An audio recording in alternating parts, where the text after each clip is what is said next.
So I'm going to create a rubric that I can use as a master rubric that I can then edit a little bit each time to either change the criteria for the rubric or change the point values for the different columns. So to do that, I'm going to start out by going into my resources and then going into personal.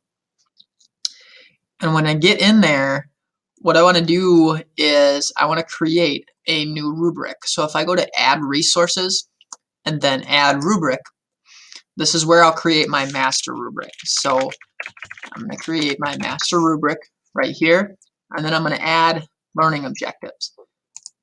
So I'm going to put those in, or you could do your own custom ones. You could add whatever you want. You don't have to do necessarily just learning objectives, but I'm going to go into some of our school ones.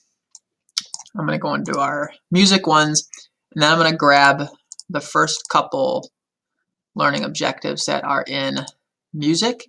I'm going to add those learning objectives. So now it created my rubric for me, and this is going to serve as my master rubric. But I could go down here and I could add criteria like this and then just add custom criteria if that's what you wanted to do.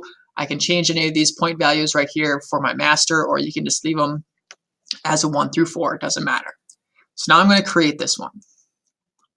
So now I have a folder in here, or a rubric in here for a master rubric.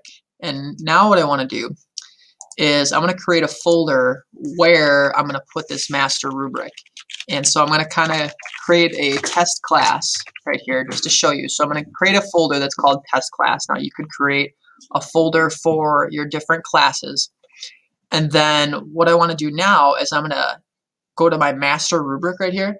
I'm going to go over to the little settings icon, and then I'm going to choose copy to.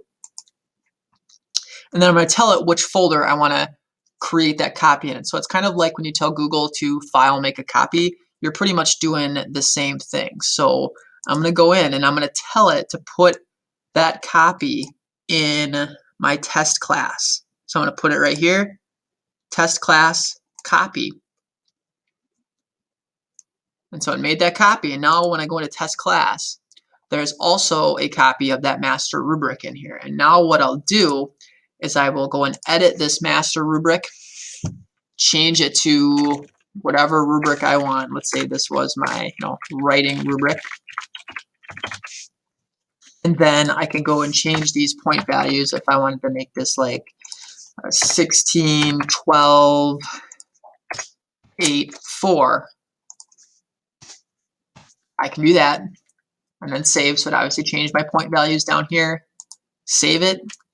And now I have my writing rubric, but if I back up into my home resources, that master rubric is still in there. So that's how you would use one rubric as your master and then change it a little bit each time for different assignments or different classes.